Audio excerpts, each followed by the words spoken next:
And given the fact today, if we followed the ongoing political and social unrest within this country, well, take a deeper look. What happened in Sudan absolutely sent an alarming message to the international community. Given the fact today that gunfighting erupted between the two factions of the Sudanese military, and they're the Sudanese Army and also the other one called Rapid Support Forces. Given the fact today, how could we understand that the nation is being divided by two existing military groups? And meanwhile, they both claim the sovereignty and also the power under designated leadership. Well, ladies and gentlemen, it's my great honor to invite our speaker, which is Scott Morgan. Scott has been the president of Red Eagle Enterprises since its inception in November 2012. He uses his experience from serving the U.S. military to address various projects. Now he's based in Washington, D.C., and also he's one of the amazing and talented writer for MilitantWire.com. He writes extensively regarding the countries in Africa and also the political changes and the social unrest across the world. Scott, and welcome back to The Missing Piece. Thank you, Will, for having me today. As we mentioned before, what happened in the nation of Sudan is supposed to be very surprising, but I think based on your expertise, it's not surprising at all. Now, help us to understand what are the major differences between the army and what we called RSF, also, which is the full name is Rapid Support Forces. What exactly happened on April the 15th this year? Well, actually, the events on April the 15th are the culmination of a series of events that began with the ouster of former President Omar al-Bashir. As you know, Bashir indicted war criminal for actions in Darfur, which play a key role in this because that, as I explained how the RSF was formed, was removed by a military junta, which started the process to transform into what would be like, quote unquote, a Western-style democracy, which under Abdullah Hamdok, which would in turn, that government would be overthrown by a coup led by the two protagonists in the events on this past Saturday, Hamedi and General Burhan, the head of the Sudanese Army. So they actually, a deal was brokered late last year where elections would be held this year, and that April 1st, the military would transfer power to a civilian-led transition government to prepare for the elections. That was supposed to happen on April 1st. That did not happen. The deadline was then pushed back to April 6th. That deadline came and went. No action taken. 72 hours before the fighting broke out, we saw RSF units begin to deploy to Khartoum, to Al-Fashir, to Port Sudan, and other key cities.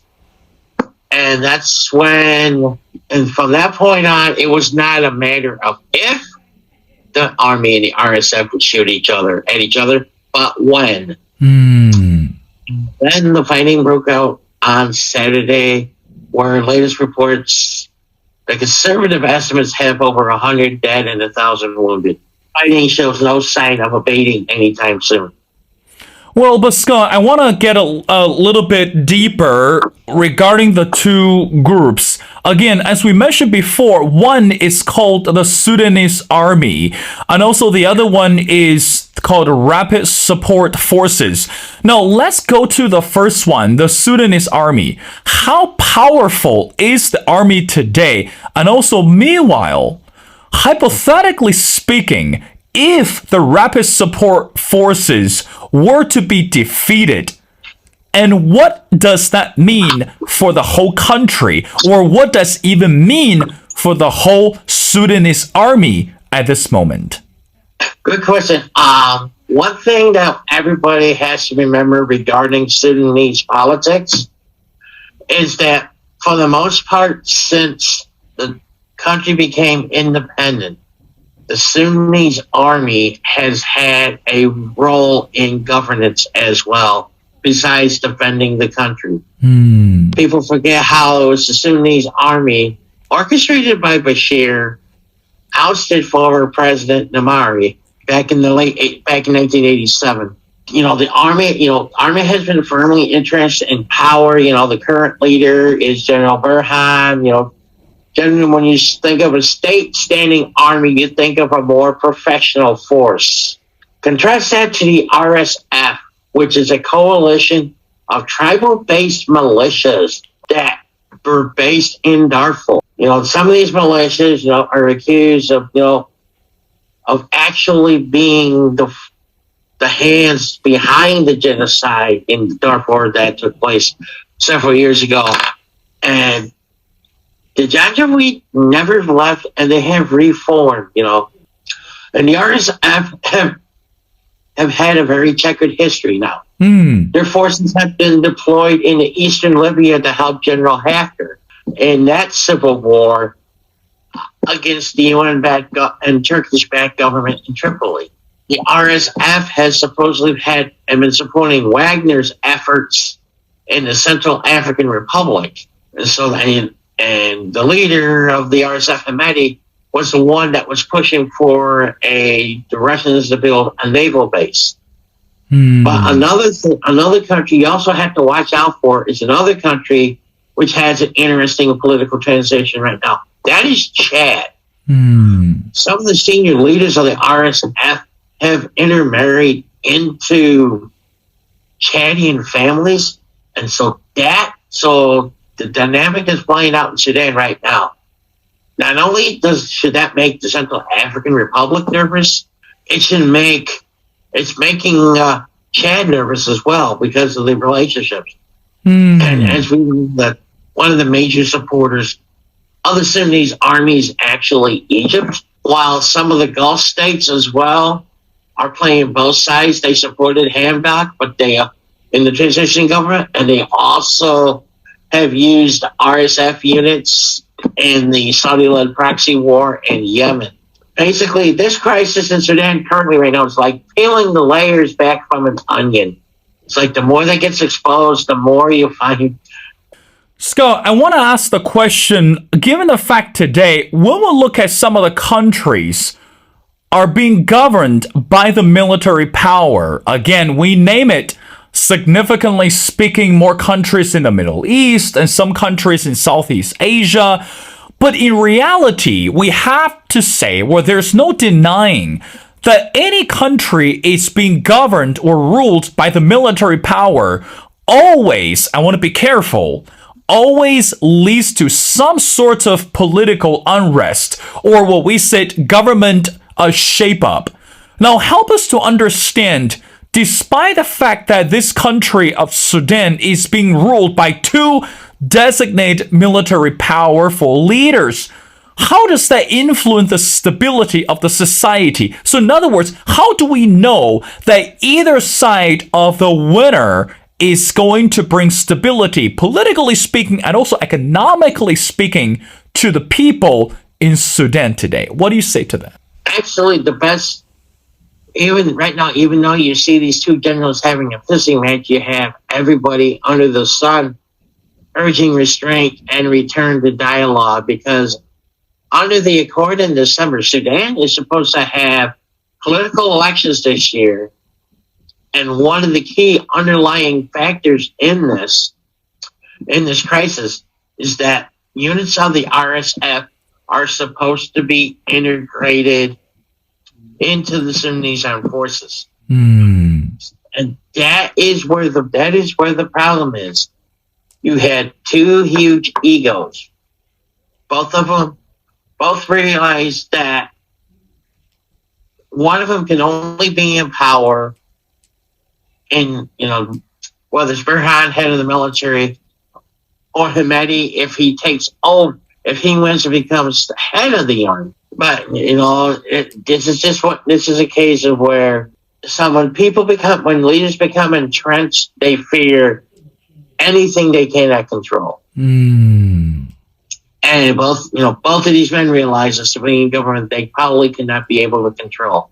So, and the best way to actually to describe this, and I've heard it used several times over the weekend, and I actually used that line in one of the items I wrote, is that, when two elephants fight, it's the grass that suffers. Like, now the grass is the Sudanese people, because, and we do not know what, the future is looking, has gone back to being murky. So people, it's also a sense of deja vu. Here we go again.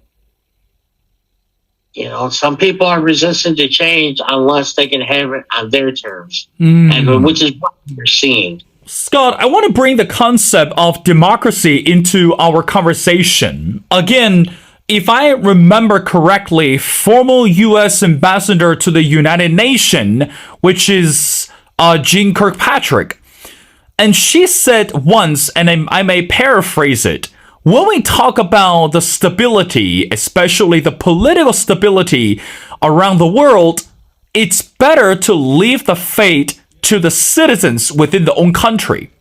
Now, coming back to the issue of Sudan and also related to the issue of democracy, do you think that today the people in Sudan still have the power, still have the engine to declare democracy or to hope for democracy today? Or is it going to be continuous suffering, continuing struggle, or continuous pain in this country? How should we understand the word democracy today in this scenario? That's a good question, because actually one of the best ways is that democracy has to be rooted and come from the ground up. It cannot be forced upon other people.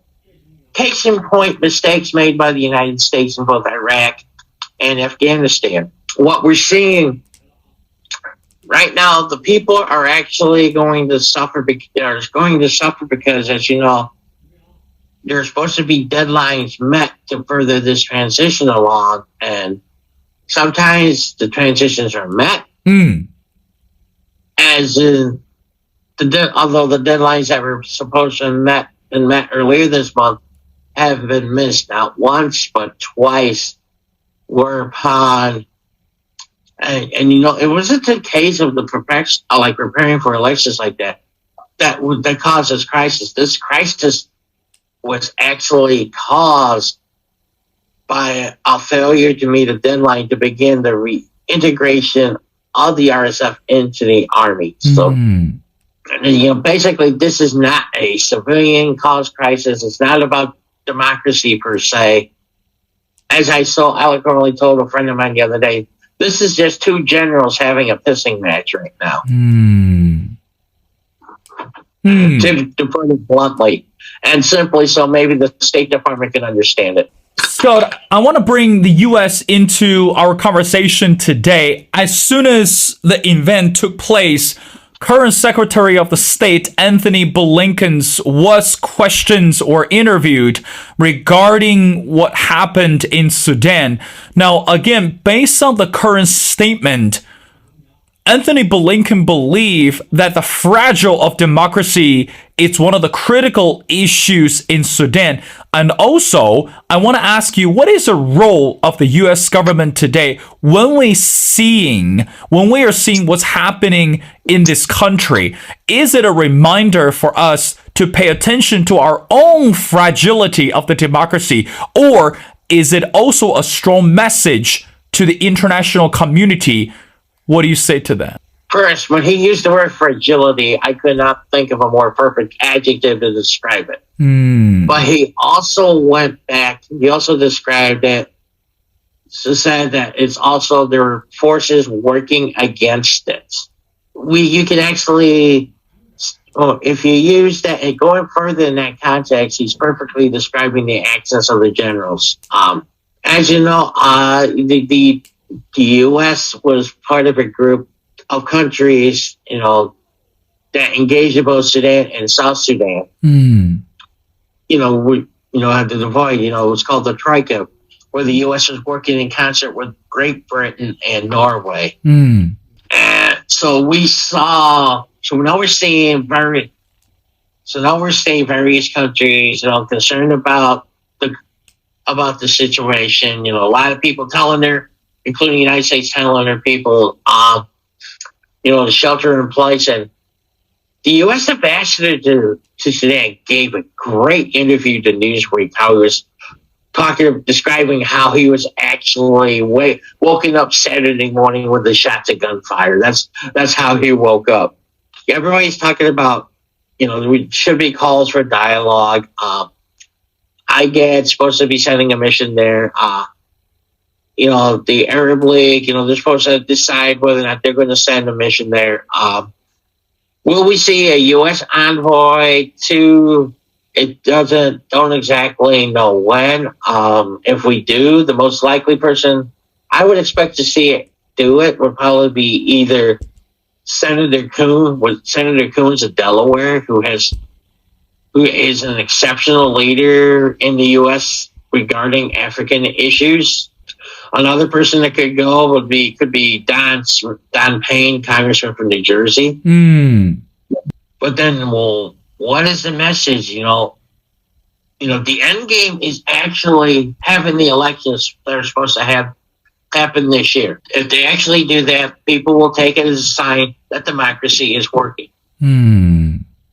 But people often forget that democracy is often a messy exercise preparing for elections.